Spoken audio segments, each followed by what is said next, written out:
அதிர்ஷ்டம் தரும் அற்புத பொருள் தான் இந்த கடல் சிப்பி. கடல் சிப்பி கடலில் நம்ம பீச்சிலலாம் விளையாடும் போது நிறைய எடுத்துகிட்டு வந்திருப்போம் வீட்டுக்கு. இந்த மாதிரி பொருட்கள் எங்கேருந்து கிடைக்கிதுன்னா கடல்லேருந்து கிடைக்கிது. ஸோ மகாலட்சுமியும் அங்கேருந்து வந்தவங்க தான்.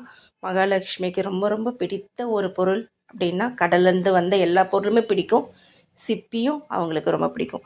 அதனால் இந்த சிப்பியால் ஆன இந்த தோரணம், கண்ணாடி சுற்றி சிப்பி வச்சுருப்பாங்க, அந்த மாதிரி கண்ணாடி, அப்புறம் சிப்பியில் பொம்மை செஞ்சு விற்பாங்க.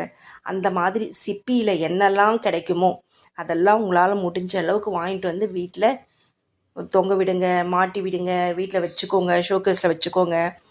டெய்லி அதை வந்து இப்போ வாசப்படியில் தொங்க விடுறோன்னு வச்சுக்கோங்களேன், அதை டெய்லி காலையில் எழுந்தது அப்படி லைட்டாக ஆட்டி விடுங்க. அதுலேருந்து ஒரு சவுண்டு வரும். அந்த சவுண்டெல்லாம் வீட்டுக்கு அதிர்ஷ்டத்தை கொடுக்கும். அப்படிப்பட்ட அற்புதமான பொருள் தான் இந்த சிப்பி.